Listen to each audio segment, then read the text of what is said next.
Good evening, everyone. Thank you for coming out tonight. I am really inspired and shocked at the turnout. It's pretty incredible, and I appreciate the fact that you all would come out and be here this evening and take a little bit of time from your busy schedules and busy lives to be here and talk about the future of the city. For those of you who don't know, I'm the mayor of the city, Brian Arrigo, and we have, And the city has engaged in a partnership with the Metro Area Planning Council, which is essentially a group of expert planners in the Commonwealth who are going to help us think about the next 20 years of the City of Revere. The last time that this was done was 1971, April of 1971, and here are the relics that we pulled out from City Hall. And it's incredibly exciting to have this opportunity to think about the next 20 years of our city and to think about the fact that we haven't done this in 40 years and how much our city has changed and how much the world has changed. Think about 40 years ago what transportation looked like. Think about what jobs people had, what economy people were part of, and what the environment looked like. We have an opportunity now to think about the next 20 years and take a long-term approach. And I am grateful for the fact that you all have come out here tonight to be part of this. So please give yourselves a round of applause for being here this evening.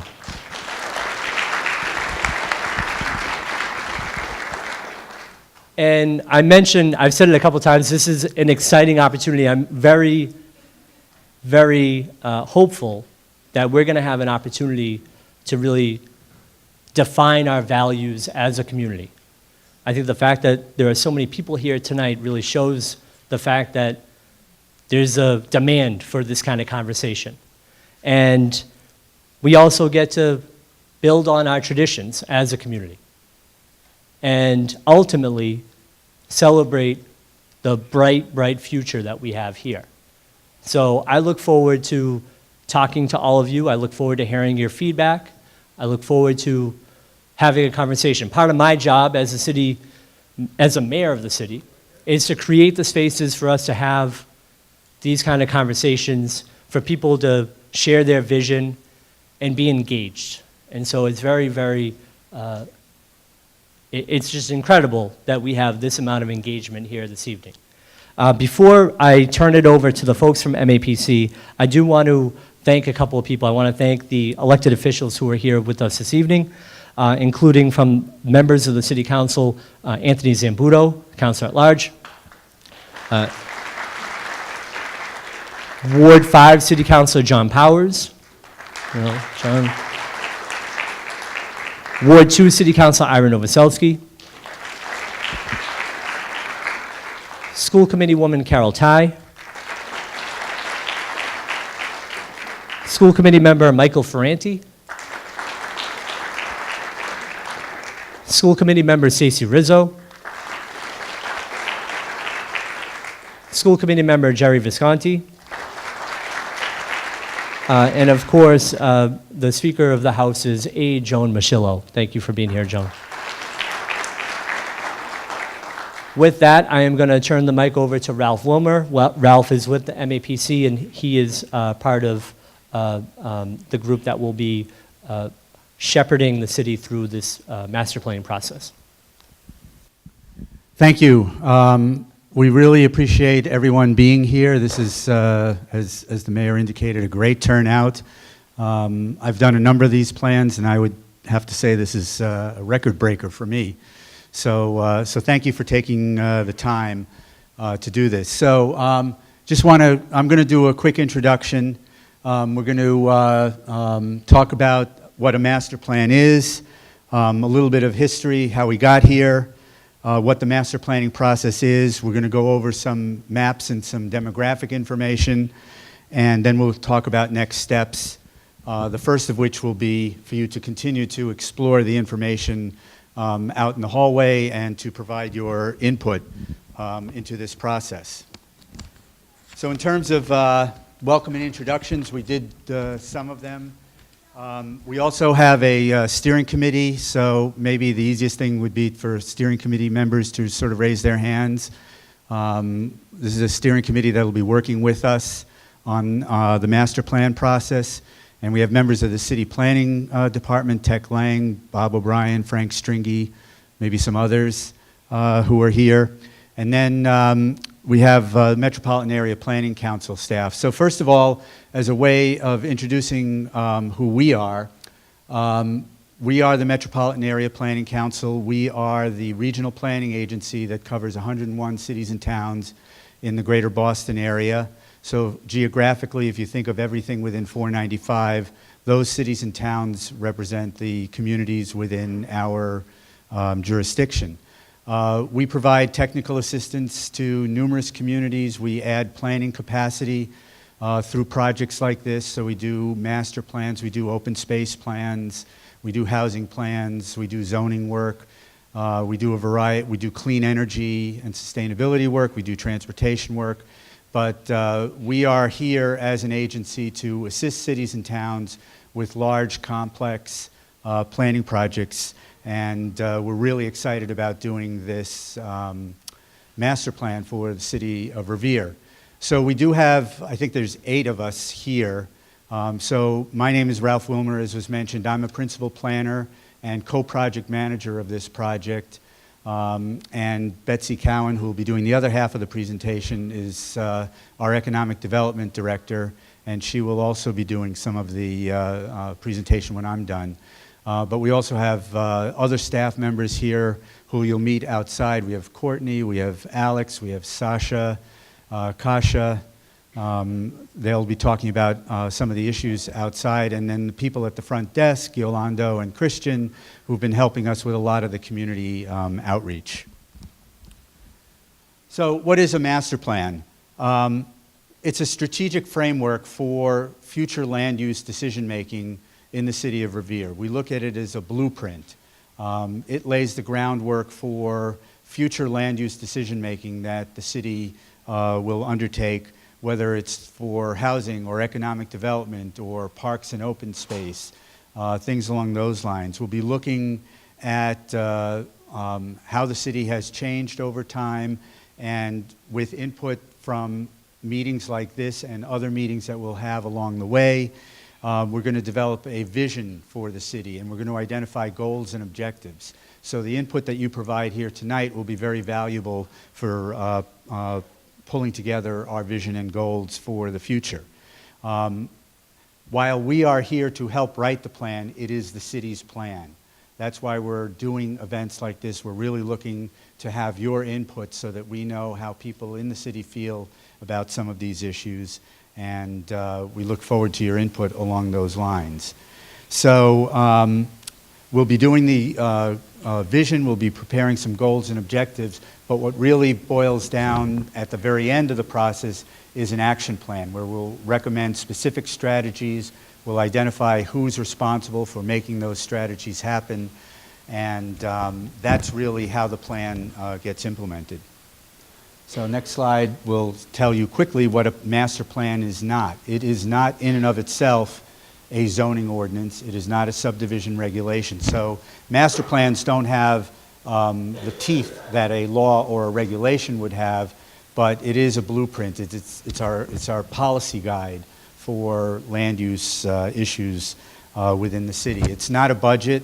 It's not a capital improvement plan, but those are all things that we'll be looking at as part of the planning process so that we can understand how land use is currently regulated within the city.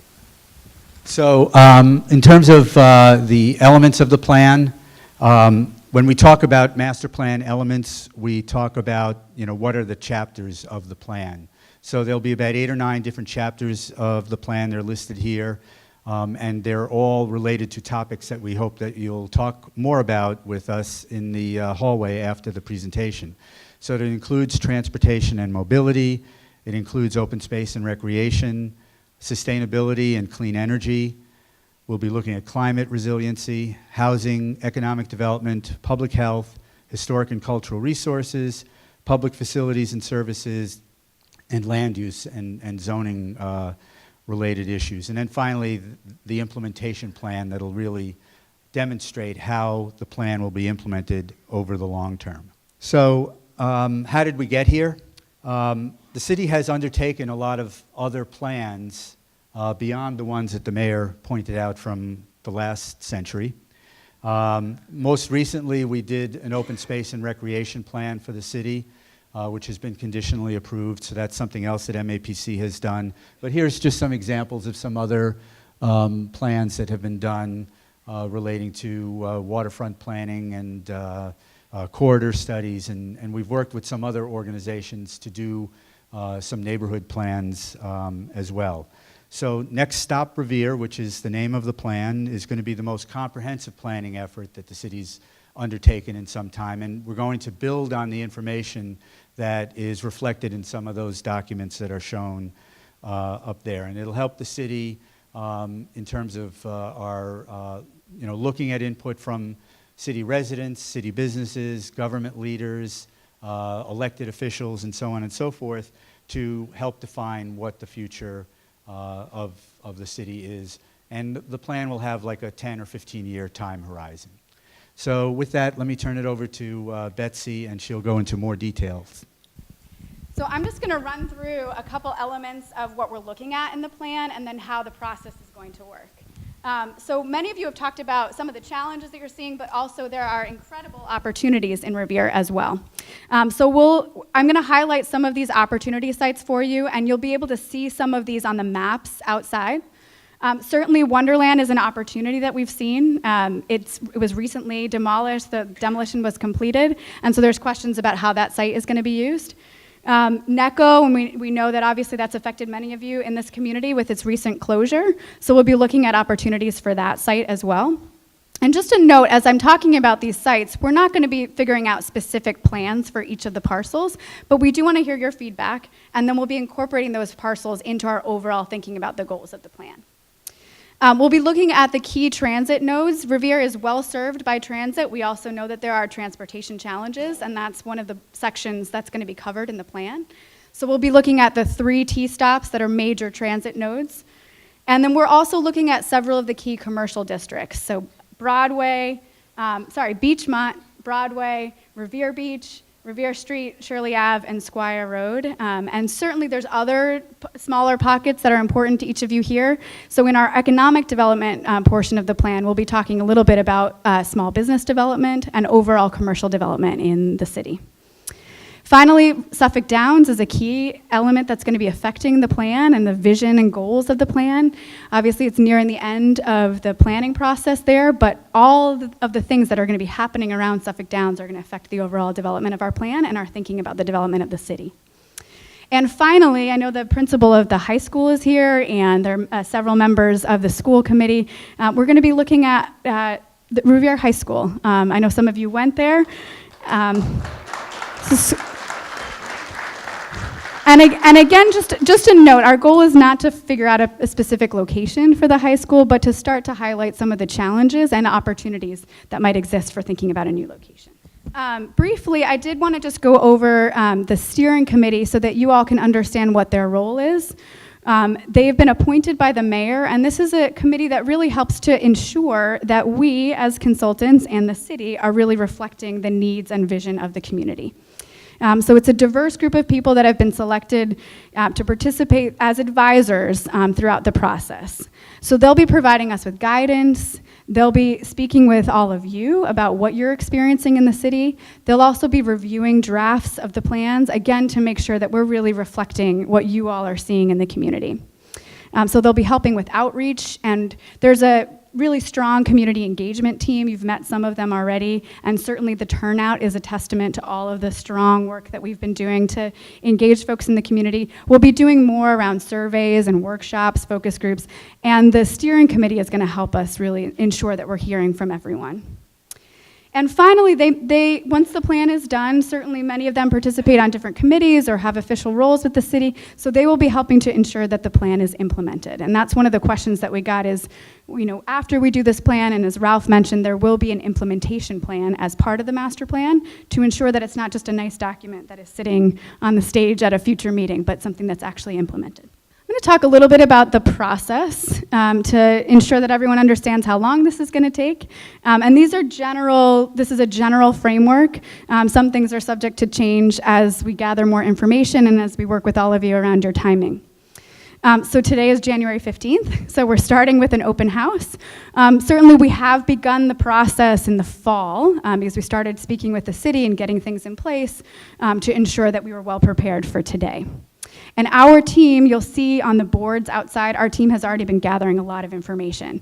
So our work began before today. Then in the spring, we're going to do a couple community forums. So there's a number of different topics that are going to be covered in the plan. And so we're going to have a couple community sessions that go much deeper into each of those topic areas. So you'll see basic information outside on the boards, but then we're going to go much deeper into the information in those community forums. In the summer, we're going to ask for your community feedback. We're asking for your feedback throughout the process, but we're going to ask you specifically on some of the goals that have been designed in the plan, some of the information that we present. We'll be presenting that information at the forums to start to get your feedback of how we develop the plan. And finally, in the fall, we'll be drafting the plan. We're going to be working with the steering committee on that. And we'll be asking for your feedback. So your voice, if you haven't heard already, your voice is very important to us. And we'll be asking for your feedback throughout the process. And finally, we're going to present the final plan to the planning board in the winter. So I did just want to go over some basic demographic information, and I do want to make a note on this, and this was asked of me earlier, is how accurate and how updated is this information? This is initial information that we've gathered. Our goal is to make sure that it is as accurate as it can be. And also, we're going to rely on you to give us then your experience with this data. What are you seeing based on this data? How are you responding to this data? So we're trying to get the most recent data. So some of the data is from 2017, but some of the data is a little bit older from 2016 and 2015. And we'll be updating that as we go along the process. But I did just want to make a note of that. And also, some of the things that you're seeing in the data might not be reflected by your lived experience, and that's what we want to hear as well. So just a couple highlights, and again, all of the boards out there are going to give you more information. I won't read off the numbers, but we're looking at the population, obviously. We're looking at how the population is changing over time. We're also looking at the different age cohorts to understand, again, what are the needs of the different types of people who live in the community. We're also looking at the ethnic background of the community. We know that this is a diverse community. That's why we have interpreting available. That's also why we have all of the information that we've put on the boards has been summarized and translated into 5 different languages because it's very important for us to make sure that everyone can fully participate. So it's Spanish, Khmer, Haitian Creole, North African Arabic, and Portuguese. We also have information about housing, and there's more information out there on the boards. And then also, we mentioned the Revere High School. We're going to be looking at school enrollment, which, as you can see, has increased. And we're also looking at educational attainment. And one of the questions that was raised to us earlier is, why isn't education a specific chapter in the plan? And the reason is the master plan really covers land use. So that's how are we using all of the available land in Revere? So economic development, housing, transportation. All of that does impact education. So we will be touching on elements of education, but this is not a public school plan. That's separate, and that is beyond our area of expertise. But what we will be looking at is public facilities, and that is specifically around the school enrollment question, Revere High School. The economic development section is going to tackle workforce development as well, which has education implications. Finally, and some of this information, again, is presented outside, we're going to be looking at how people live and work and make a living here, and how that interacts with housing options. So looking at wages, looking at housing prices, to understand, how people are financing their livelihoods here in the city. One thing to note, and you'll see on some of the graphics out in the hall, we're comparing Revere to 4 neighboring communities. So you'll see that up there: Chelsea, Everett, Lynn, and Malden. And every community is unique. Revere is unique, and you live here for a reason. And some comparison is helpful to understand what the demographics are, and also what are the programs and policies that they're doing, and how does that impact Revere. But so you'll see out on the boards out there that there are some comparisons to those other communities. So this is a land use map, and land use essentially is, how is the land being used? What purpose? Is it residential? Is it commercial? So we're going to be looking at that in the context of the plan. How is the land being used currently? And then what are some potential options for the future based on the opportunities and challenges that we're identifying? This map is also outside, and so you can get more information there. Finally, I did just want to highlight what are some potential outcomes of the plan. And Ralph mentioned what the elements of the plan are, but I just wanted to highlight what you could expect as a potential outcome. So certainly we're going to be talking about zoning, and zoning is what use is allowed in which area of the city. So we will not be making major zoning specific detailed changes, but we will be saying, here are some potential recommendations for zoning, and then it's up to the city to decide how they are going to respond to those recommendations with your feedback. We're also going to be talking about redevelopment options for the key opportunity sites that I mentioned earlier. And again, we're not going to be going into details for each site. That requires a whole separate process, but we are going to be highlighting potential options based on the information we find. We're also going to be talking about some potential policy implications of the information that we find around housing, economic development, transportation, and other areas. And then finally, we'll be advising on potential infrastructure improvements. We've talked about transportation, we've talked about public facilities. What are the other potential investments that the city needs to consider over the next 10 to 20 years? So the last element, and I will say it again, is that we want to hear from you. So tonight is not the only opportunity for feedback. It is a key opportunity, and we're glad that you're here. But we will also be having more opportunities as we gather more information, as we start to develop some recommendations. We'll have opportunities for you to give feedback. So tonight, if you have specific questions, we would encourage you, there's a number of staff from MAPC, from our organization. There are city staff, there are steering committee members, there are other elected officials. There's a lot of folks here. So please ask questions, provide feedback. Each of the boards, each of the topics have a board where you can provide your feedback as well. So if there are specific questions that you have about the process or about the next steps, that's where we're going to be answering them outside. So without further ado, I'm going to close this unless you have anything additional to say. I do just want to say, and Ralph mentioned this earlier, we do not see turnout like this at most of our community meetings. So we're really appreciative that you've taken an evening. We offered childcare and we offered interpretation. I know that there's a whole class from the Revere Community School who's here. We're really appreciative that you've all dedicated your time to come. And we hope that this is informative, that you learn something new, that you teach us something new about your experience in Revere, and we look forward to continuing to work with you throughout the process. Thank you. Revere. My name is Dimple Rana. I am the Director of the Healthy Community Initiatives Department for the City of Revere and a lifetime Revere resident.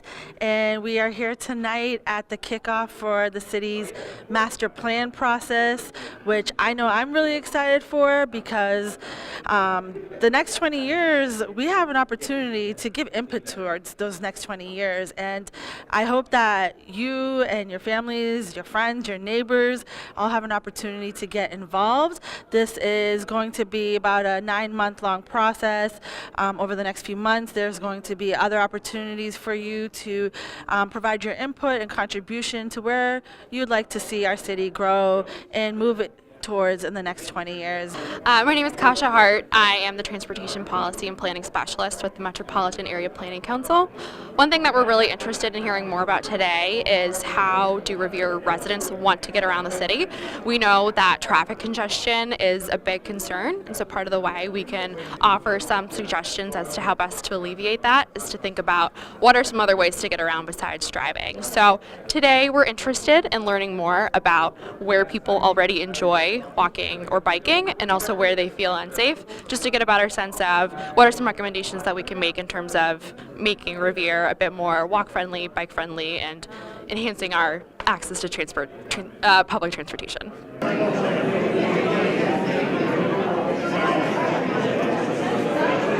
Hello, my name is Alex Koppelman. I am a housing and land use planner with the Metropolitan Area Planning Council.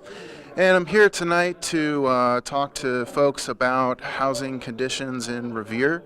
Revere is a great place to live, and the city wants to make sure that it remains a place where people can live and enjoy the high quality of life that Revere offers. So housing affordability is very key to that.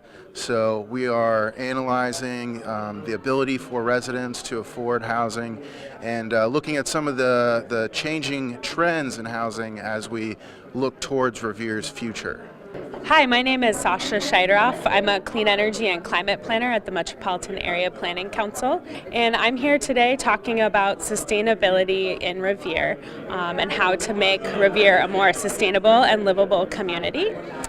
Focusing on what the community has done already on clean energy and energy efficiency, as well as looking at how the community is vulnerable to climate change, including flooding and urban heat island impacts.